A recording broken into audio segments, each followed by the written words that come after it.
everyone, thank you for tuning in to Team Forbidden's YouTube page again. It is Andrew the Collector here with an updated deck of my Floowandereeze build. As most of you have probably known from all the other Floowandereeze videos that I've made on the channel, this is one of my favorite decks in recent years, mainly because of just how fun the deck is, how trollsy it can be, and how absurdly consistent it is. Fair warning that most of you probably know it does die fairly easily. It can be a bit of a glass cannon, mainly with Droll and Lockbird. But there are ways around that you can play around it. But yeah, without further ado, let's go ahead and get right into it because we actually do have a new card in from the recent set, which we'll showcase in a second. So to start us off, we have 3 Floowandereeze Robina and 3 Eaglin.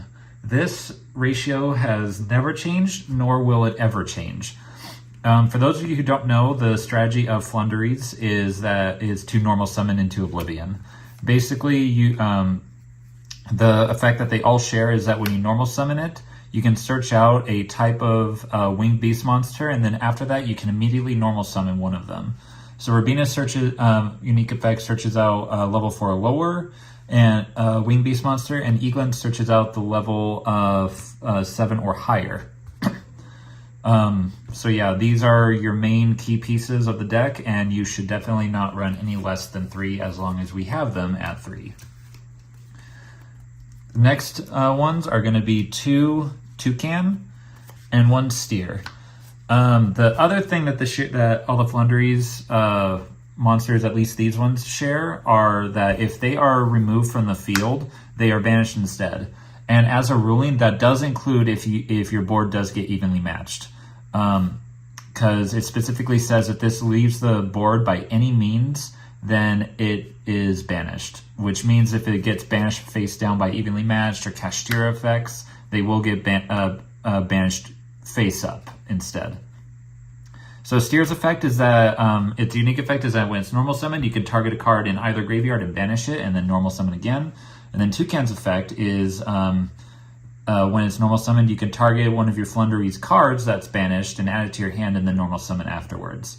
I opted to put him to 2 because of the new card. It does make it a lot more consistent, and you're able to get him out a lot easier and utilize him a lot better with all of your cards. Now into the main win con. We have 2 Empen. I'm actually thinking of bumping him up to 3. When it is normal summoned, you can search out a Floowandereeze spell or trap card, and it's also a floodgate where all of your opponent's face-up attack position special summon monsters, they cannot activate their effects. So, aka Link monsters are entirely useless. And its third effect is that if this card battles a monster once per turn, you can banish a card from your hand and half that monster's attack and defense, which is really crucial to get over big boss monsters. So in part of being a floodgate, it is also it's also really good with battling. And then I am opting to play 1 Floowandereeze Snowl.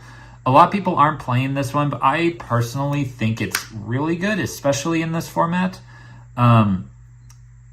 Basically, its effect is that once per turn, while you control its tribute summon monster, you can activate its effects to conduct 3 normal summons or sets in a single turn, which is absolutely nuts.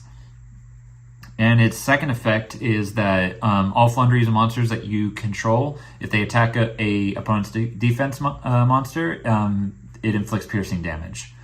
And then its third and final effect, which is the thing that I run it for, is that during your opponent's turn, quick effect, banish a card from your hand and put all of your opponent's special summon monsters into face down defense. Really good battle a really good battle trap, especially in combined with Empen, because Empen's effect for battling only works on him, so you need protection for your other monsters, which is where this guy comes in. So you can run Snell if you want, or you can take it out for the third Empen. It's entirely your choice. And then 1 Ryza, the Storm Monarch, the Mega Monarch, and 1 Apex Avian. Avian's an Omni Negate, and Ryza is a bounce effect from the field and or graveyard. And they are winged beast monsters, so they work well with this deck strategy. And then since this is a banishing deck, 3 Dimension Shifter. Snake Eyes do not like this card. And most of the decks nowadays in this format really don't like this card. And I've always said this from the beginning, if you are using a deck that can utilize this in any kind of capacity, you run it. Whether it's in the main deck or the side deck, you need to use this deck you need to use this card if your deck allows it. It's really good in almost any format. Now off into the spells. 3 of the best spell in the entire deck. Floowandereeze and the Magnificent Map. If this deck were to ever get hit on the ban list in the future, this is probably the card that they would hit. Because this, like I said, this deck's consistency is amped up to 10 or 11. And it's mainly because of this card. So during your main phase, you can reveal 1 level 1 Floowandereeze monster in your hand and banish 1 Floowandereeze card, not just monster, with a different name from your deck. Then immediately after this effect resolves, normal summon the revealed monster. Note that is a normal summon off of your card effect. It's not your normal summon. So let's say that you use this effect, normal summon, and then you try and activate the normal summon effect of that Floowandereeze monster, and then negate it with an Ash or an Imperm or whatever. You still have your regular normal summon, so you can, if you have another Floowandereeze monster in your hand, you can go ahead and utilize it. Oh, and one thing I also forgot to mention is that all the low-level Floowandereeze cards or monsters is that while it's banished, if you normal summon a other Floowandereeze card, like let's say Rabina is banished, and you normal summon normal summon Eagland, use Eagland's effect Chainlink 1 to search, and Chainlink 2 Rabina to add it to your hand. So you basically chain block them so they can't ash you. Sorry, I forgot to mention that earlier, which is why this, which is another utilization tactic for this card.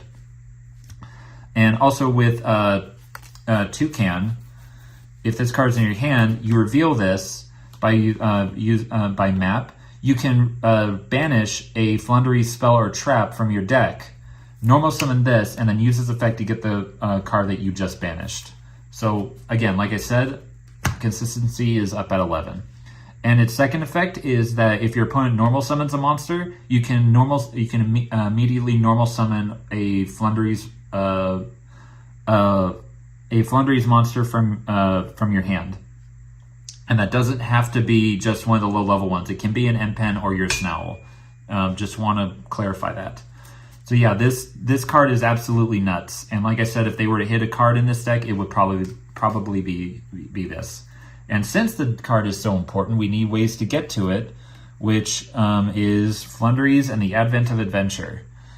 It's a quick play, a spell card. Banish a Winged Beast monster from your hand or face up on the field. Add a Floowandereeze monster or the field spell from your deck to your hand. Then gain 500 life points for some reason. So let's say this card's in your hand. You normal summon a monster. They try to imperm you. You chain this to banish it, do the search with this, and then the effect of the Floowandereeze monster resolves. Again, this is probably the second best spell card in the entire deck. And you do not want to run any less of either of these.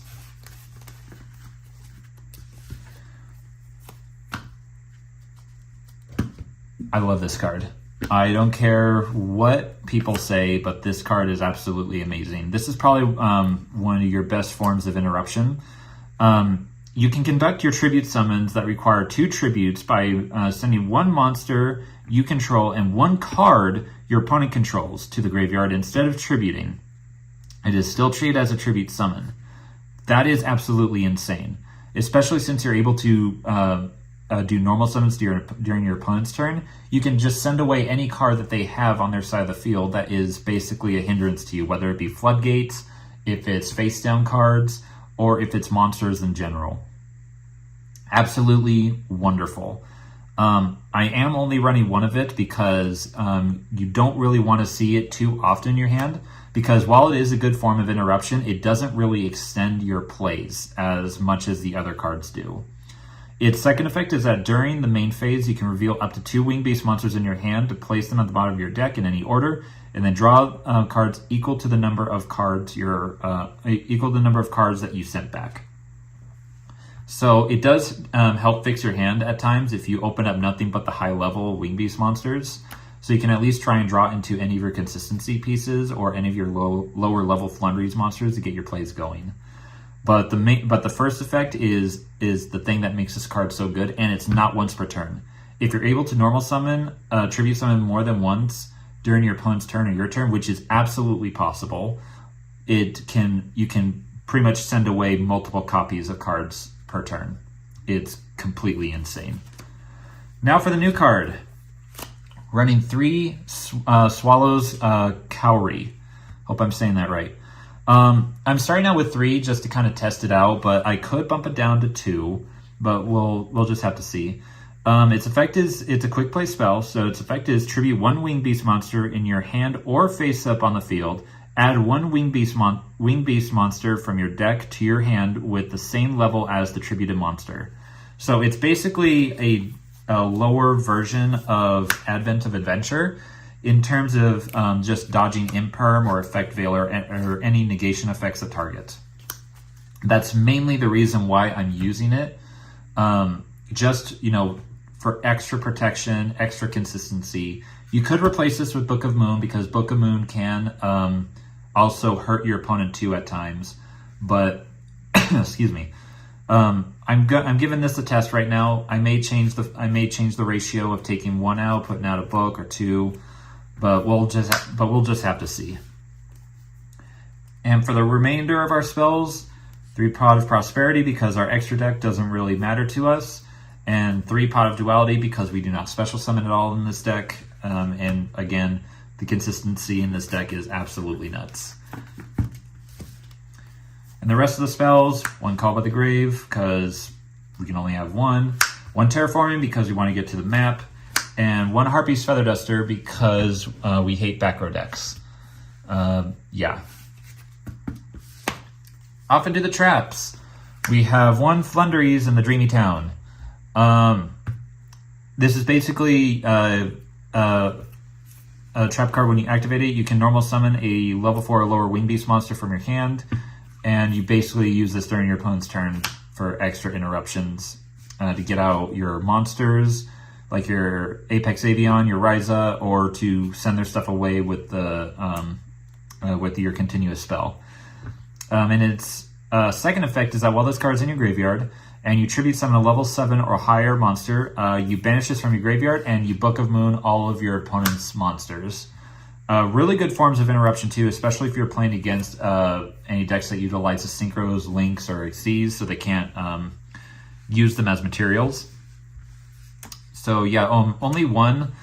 I probably am thinking of putting this up to 2, but like I said, we'll just have to see as time goes on. The best battle trap for this deck, Harpy's Feather Storm, or the best negation effect, I should say.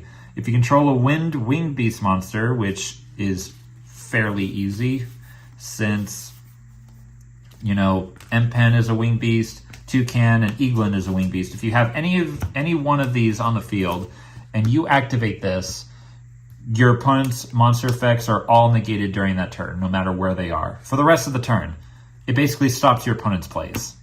And I absolutely love it. I used to be running this at 3, but I was seeing multiple copies of it in my opening hand, and I dumbed it down to 2, and 2 seems to be the right ratio, at least for me. So basically, if you have M-Pen out along with this, and they try to do any of their plays and you activate this, their turn pretty much ends, unless you're playing against Runic or Sky Striker or any of those decks.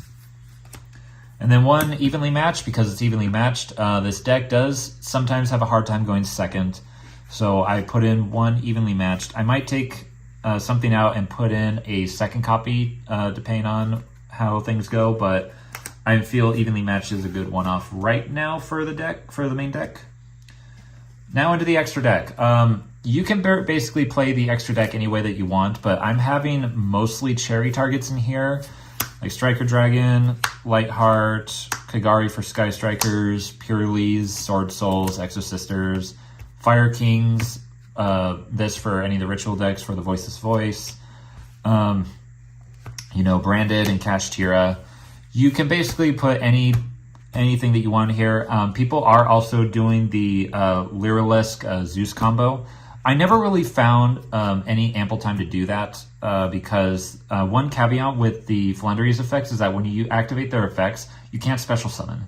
So I'm not really entirely sure when I'm able to, utilize those monsters, or at least get enough to have multiple level 1s out on the field to exceed summon and then go into Zeus. Like, I see the potential in it. It's just, personally, I've tried it and I've never really had the opportunity to do it. I could be doing something wrong. I don't know. Let me know in the comments, but I'd rather have the cherry targets. And I don't really have any fear of banishing cards in my graveyard with Pot of Prosperity. So yeah, just extra caveat. And the remainder that I have in here are just 2 Entes, the 1 Resonant of Life, and the Skull Wagon. I'm having this in here because one thing that the Voiceless Voice deck likes to do is use Maximus's effect to banish out their Herald of Lights to search out their monsters. So I'm having these in here in case stuff from my extra deck gets banished too. I can just send these 2, draw a card, and then pop a card or pop a spell, just as an extra surprise. And into the side deck, like I said, cherry targets, we got to have the Ghost Reaper and Winter Cherries. 1 Dark Simorgh because we absolutely hate back row decks like Labyrinth. Yeah, I definitely want to keep this in the side deck because it not only works for back row decks, but your opponent can't set cards in general. Gravekeeper's Inscription because unless it's Steer, we don't really mess around with our graveyard that much. And this pretty much stops graveyard effects. So if you run into any Tier Element decks or any Snake Eyes, this will stop them in their tracks almost. An extra one of Unexpected Wins because if I need to, I will put in a second one if I really need to see this in any games. 3 Dimensional Barrier, probably the best trap in this deck, right next to Featherstorm in terms of stopping your opponent's plays. Oh, and this works in a little bit of a different way. And it doesn't require any monsters to be on there. You can just activate this whenever. 2 Grave of the Super Ancient Organism. Since Rivalry goes in, there can only be 1 have been put to 1. This is the second best floodgate that I have for this deck. You could say Summon Limit, but Summon Limit also hinders you. You really need to do more than 2 summons in a turn. And this only works against level 6 or higher special summon monsters, which you don't have. So really good, especially if you go up against a Kashtira player. This pretty much stops them dead. And then 2 of our other Not So Evenly Matched. And that is it for the deck profile. Thank you guys so much for tuning in. Please look forward to any updates for this deck. I'm going to be playtesting it once I go to my locals later on. I will update you guys as time goes on, but I got other things in mind for the future coming up pretty soon. Hope you guys are excited for that. Anyways, like, comment, subscribe, hit that bell down below for notifications, and we'll catch you guys later.